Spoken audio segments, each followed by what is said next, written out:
To play Ole Miss here at home. Uh, Early morning game. I'm happy we played last week early. It'll prepare us a little bit better for this week. Really good football team. Obviously well coached with Coach Kiffin. Uh, Seemed like this year a little bit different. They've always played well on defense, but you're looking at number one rush defense in the country and number one against points given allowed in the country. Very, very good. Their front is deep, very good. They're very, very uh, good at every position on the D line. Their linebackers are playing well. Pooh Paul's their leading tackler. He's playing extremely well, and they're just really good defensively. And you think about Ole Miss, you think about offense, and then you go over on offense, and they have Jackson Dart, who's really really good.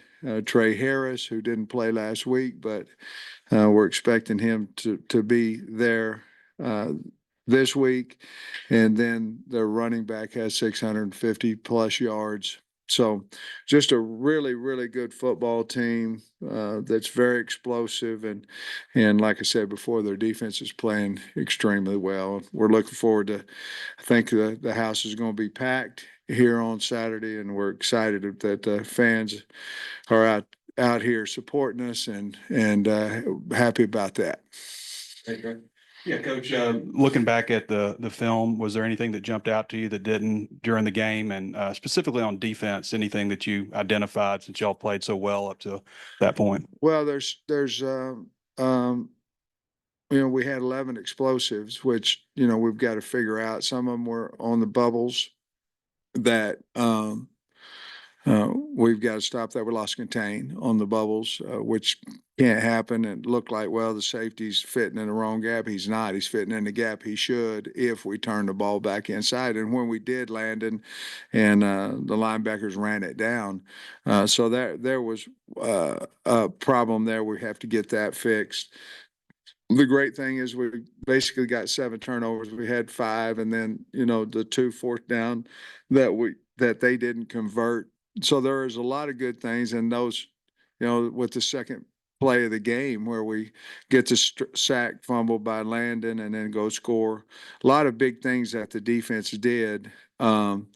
Basically, in a nutshell, I didn't think we finished the game in the second half. Our tackling wasn't as good as what it had been in the past. A lot of that goes with Trey. We didn't have as many guys around the ball. We've missed tackles in the past, but we've had somebody else clean it up. And so we'll go work hard on that. But I was very, very happy with the turnovers that they got and the 2 big fourth down stops that the defense got as well. But we gave up too many explosives, so we've got to figure that out. And a lot of that was either gap being out of the proper gap or our tackling. So we've got to work really hard on that this week. And any changes with personnel from this past week to now? I don't think so. I mean, Curtis started. I think him and Blackstock will be there. Our tight ends are our tight ends that played. No, I don't think we'll. I think Jaquinta Jackson will be doubtful again this week. I think Rodney Hill will be probable, and Jalen Braxton will be doubtful as well. That's everything. Injury wise, yes. Coach, was the transfer portal partially responsible for the balance in the SEC this year? You have Kentucky going to Ole Miss winning, Vanderbilt beat Alabama. I mean, do you feel like maybe that's helped balance the SEC out a little bit?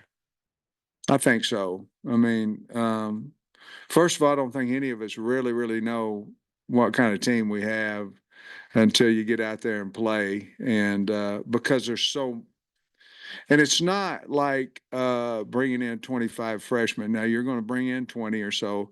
This is like bringing in 10, 15 guys that can change immediately because they're older, they've played. And so I do think that has a lot to do with it. I do. Is there I got a message this morning, you suspended 2 players. Is there any truth to that, Coach? No, they're not on the team. There was no suspension. They're gone. Yeah, they're not on the team.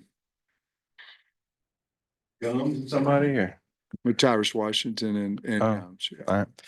The series with Ole Miss, has been pretty competitive with you and Lane both at your spots, and you've won the home games. What maybe stands out to you about playing those guys and maybe the atmosphere and the rivalry, so to Well, I speak? think it's a lot of fun. You know, we've had 4 games now, and of course the first one was a Hudson Clark, 3 picks and 7 turnovers, and the next one was I went for 2 and we didn't make it, and then the next year gets us bowl eligibility, and we dominated that game from the beginning. They came back on us in the second half, and then last year game was certainly a tight game with I believe we were tied maybe in the fourth there and ended up losing, but all 4 games have been very competitive, and looking for the same type of situation on Saturday.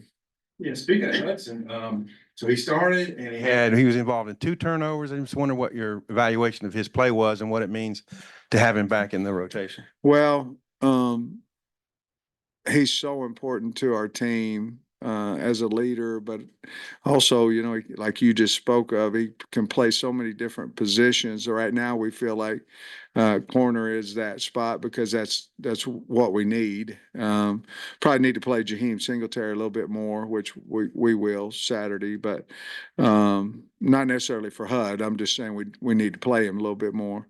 But Hudson seems to always be around the football and a guy that we know that we can count on, and we have a lot of trust and belief in him. Been here a long time. I guess, another challenge, I think Miss Ole Miss is right up there in number of sacks, on defense. Just what are some of the challenges that the front's going to come across this Yeah. week that are maybe different? Yeah, it's a good question. They're going to be big challenges. I mean, they're good. Every spot up there, they're good. I mean, real good. And some of that is, we're going to have to run the football and stay out of some long situations. We're going to have to play well at tackle, play well inside, which we're playing better. But that is a big challenge for us. And, we may have to throw a draw in there, screen here and there to try to slow that pass rush down, have different snap counts because they obviously are very, very talented.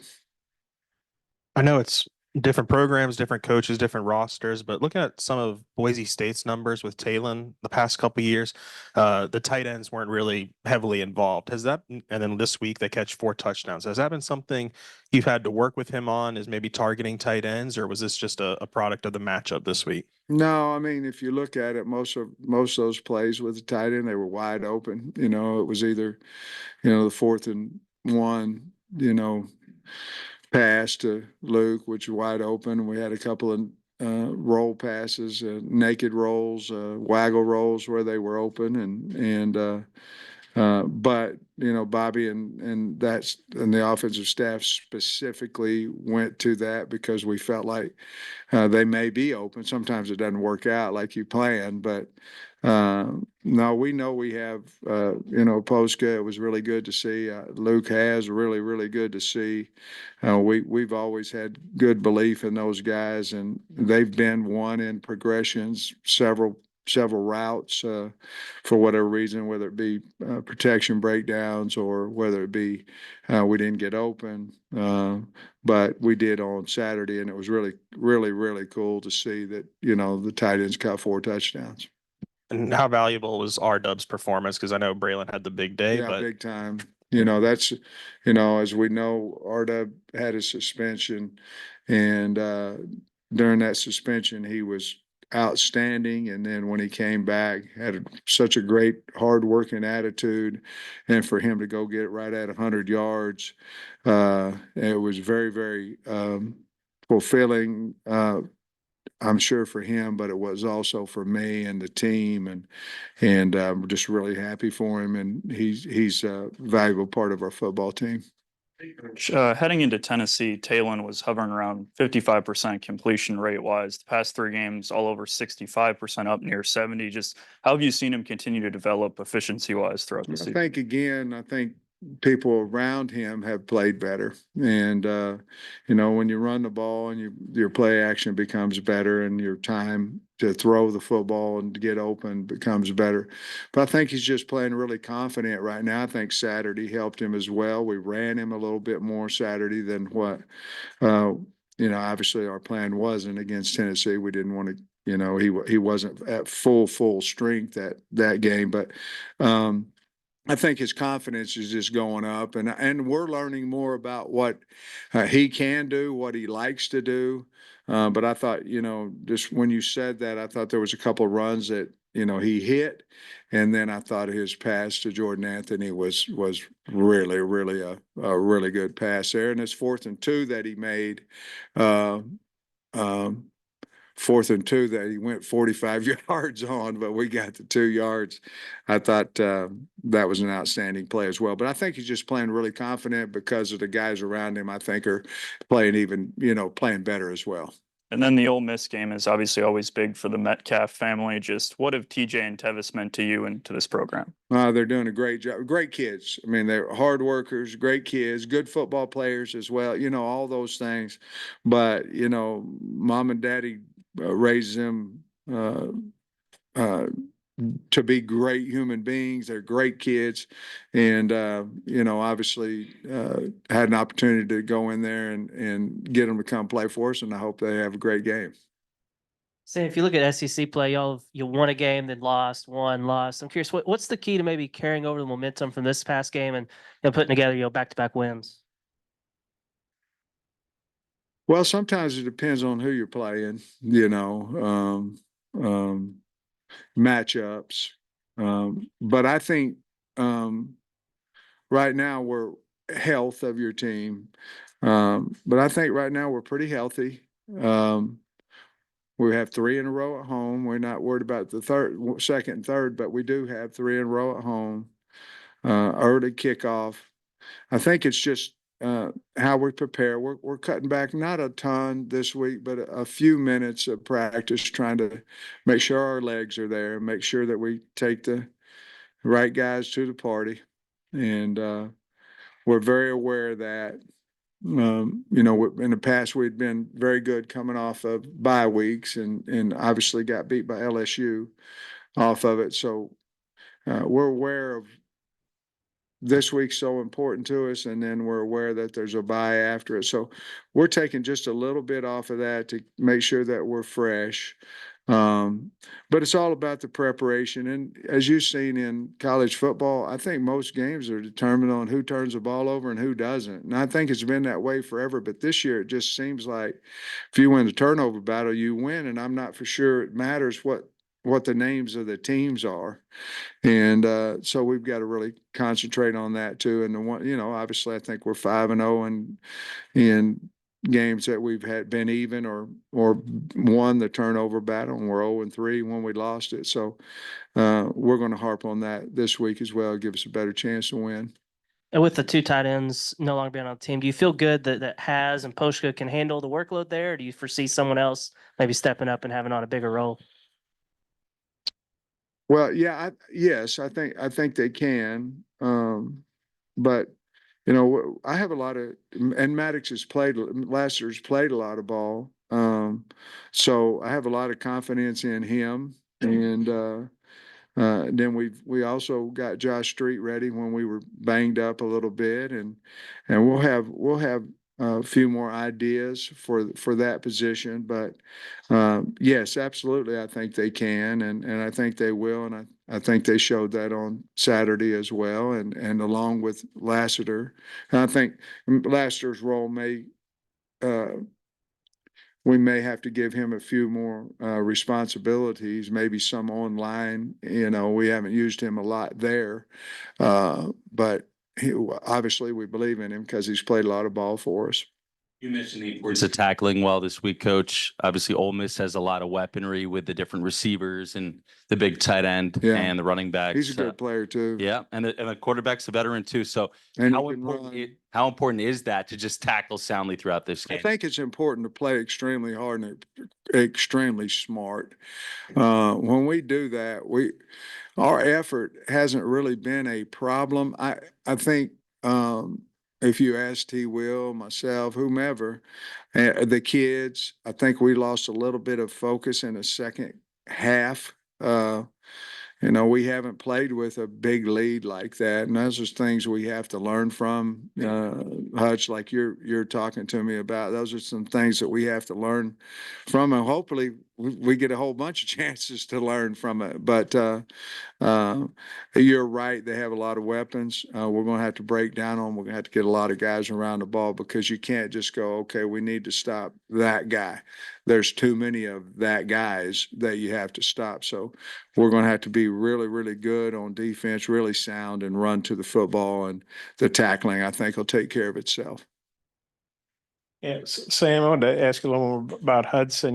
That big game, the 2020, the 3 pick. I kind of put him on the map. Some guys are one-hit wonders, but he's really taken that and carved out a really nice career. Well, first of all, what do you remember about that game and how cool it was? And then just what have you thought about how he's built on that over the years? I remember that he got his third interception and got up like that. I remember that.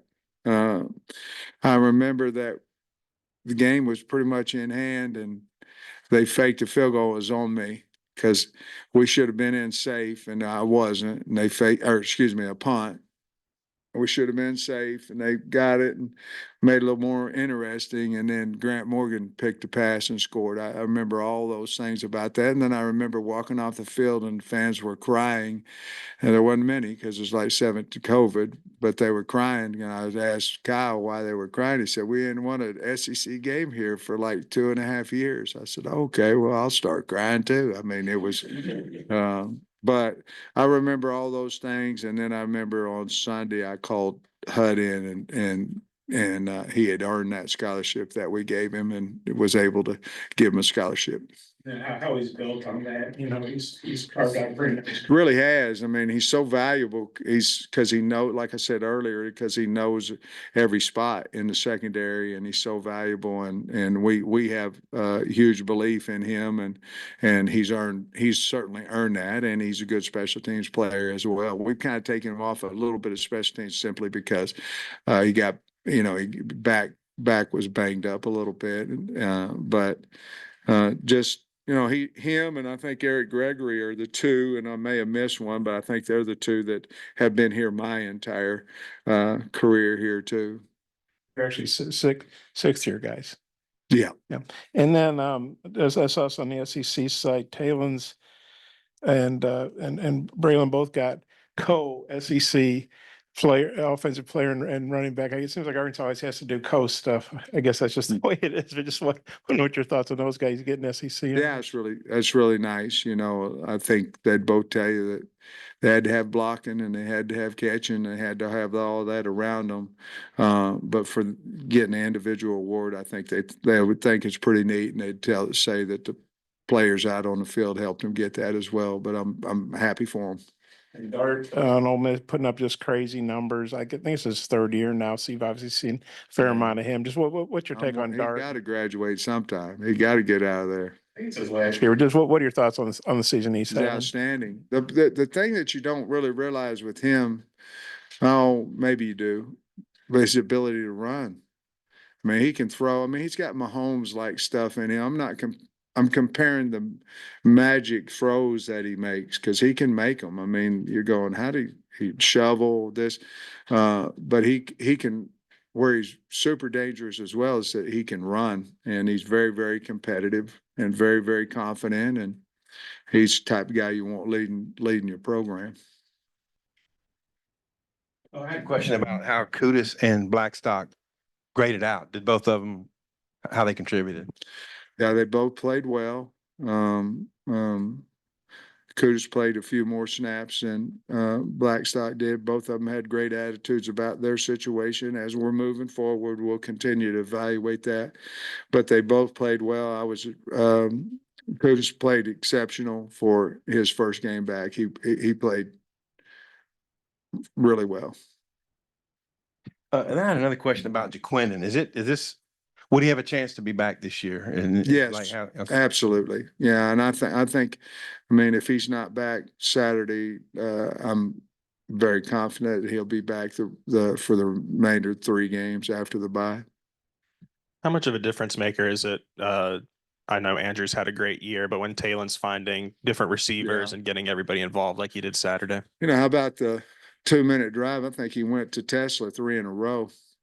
And I think and Broden's catching balls that honestly he didn't earlier in the year. I mean, catching it and getting whacked and holding on to the ball and all that. So and then now you're adding in the 2 tight ends. We're running some flare screen type passes out to the backs, and everybody's catching the ball well. And so I think again to his question, I think that really builds up the confidence in the quarterback as well as the protection. But I think it's a big deal that we can go to 6, 7 guys, Jordan Anthony catching football, which he hadn't done, getting his first touchdown as a Hog. So yeah, I think all those things play into that.